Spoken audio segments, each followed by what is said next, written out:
Do you ever consider much of life to be like watching a TV screen? As humans, we assume that everyone thinks the same way as us.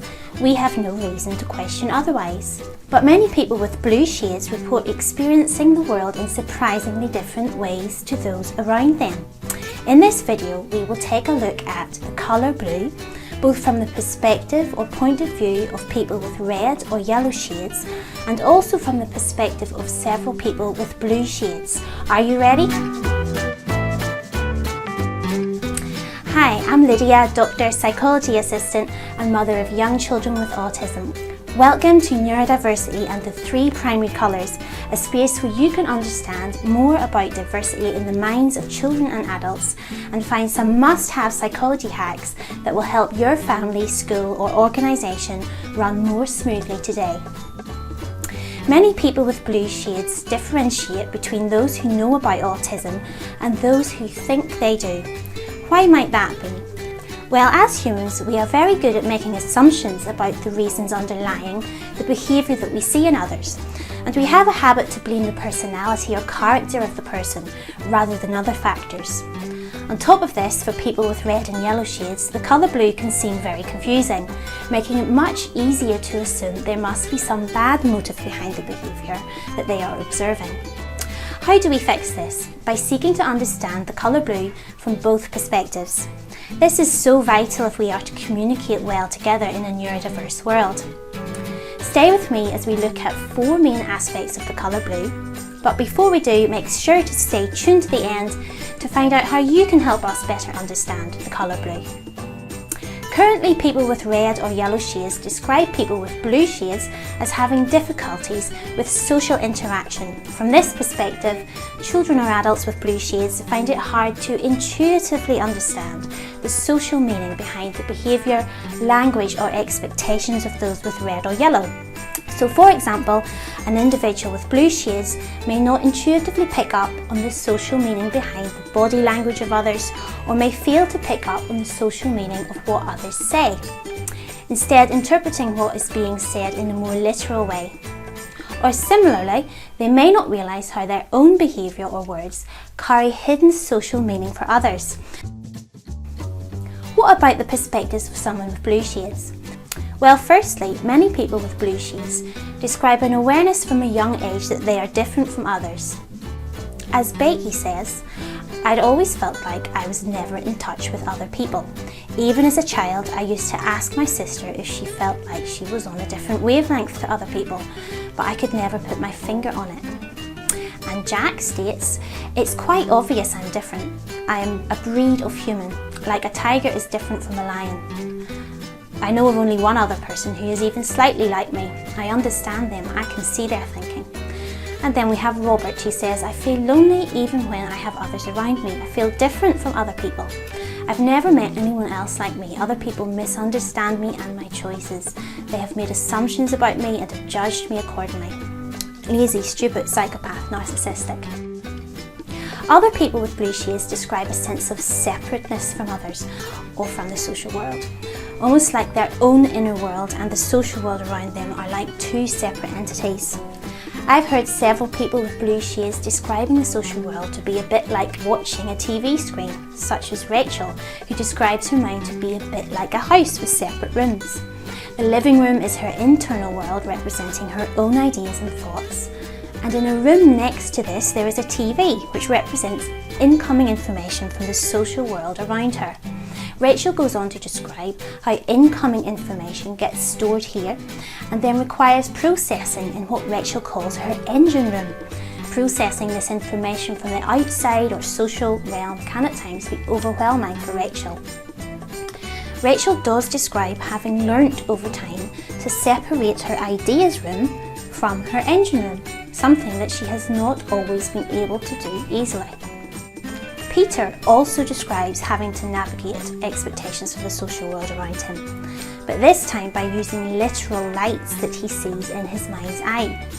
The brighter the lights, the more prominent or important the social expectation, and the more urgently he needs to act on it. Peter describes these lights to have developed over time, having spent most of his life especially his adolescent years, learning and imitating others who were socially successful in attempts to fit in with the social world around him. Peter also describes his ability to use his lights in sustaining acceptable social interaction with others to depend on how full his resource tank is, much like a money bank. The more money in his bank, the more able Peter feels to interact with those around him. Bringing these two perspectives together, what appears to exist between red and yellow and blue is what we might call a different social language. Currently, there seems to be a lot of effort made on the part of people with blue shades to learn the social language of those with red or yellow. But there does still seem a lot of room for improvement in terms of those with red and yellow learning the social language of those with blue shades. Secondly, people with red or yellow shades describe people with blue shades as having difficulties with social imagination or with understanding and being flexible to the perspectives of others. Also responsible for difficulties using aspects of context to predict the likeliness of future scenarios. This is also thought to be what's responsible for people with blue shades becoming distressed at changes.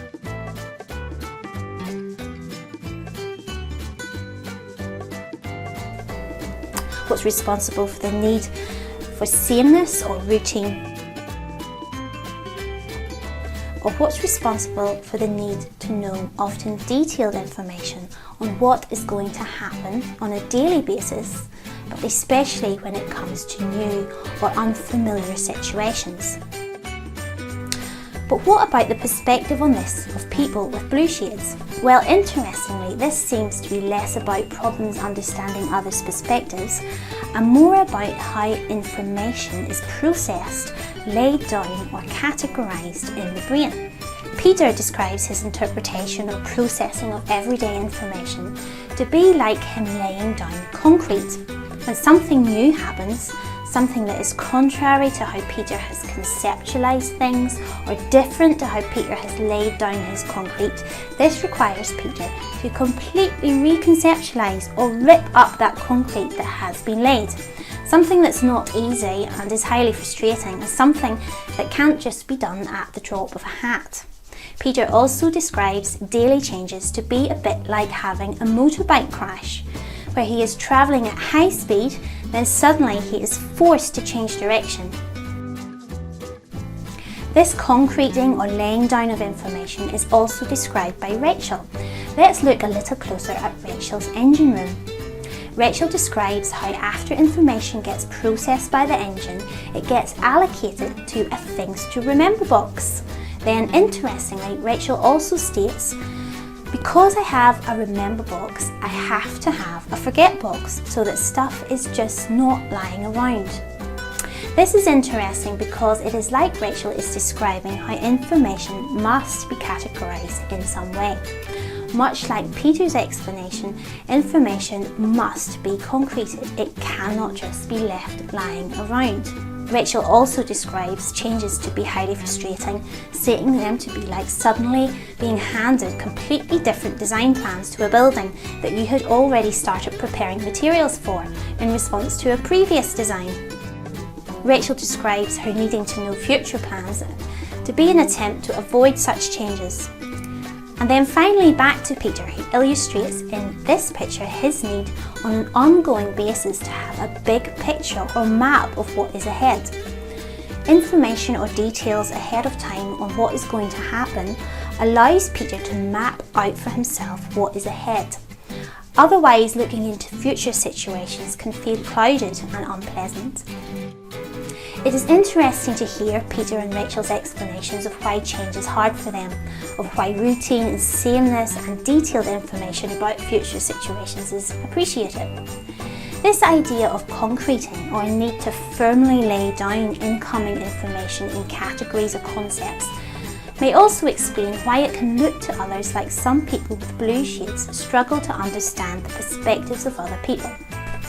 For example, what can seem to someone with red or yellow shades like unnecessary arguing, challenging authority or avoiding subjects by talking around them a lot, may simply be attempts on the part of someone with blue shades to rip up the concrete, to reconceptualise how they have laid down information about what is being talked about.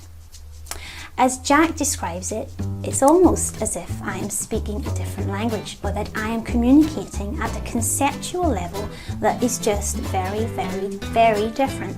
Different in structure, different in perspective, and my ability to juggle contexts. Again, bringing these two perspectives together, another difference we could note between these two colours is what we could call a tendency for people with blue shades to concrete information. A different social language, concreting. Does this sound familiar to you or someone you know? We've only just begun today to touch on the perspectives of those with blue shades, so if you empathise with any of this, I need your help to find out more. Go ahead and leave a comment about your experience in the section below. Thanks so much for watching. If you enjoyed this video, don't forget to give me a thumbs up and hit that subscribe button. See you next time.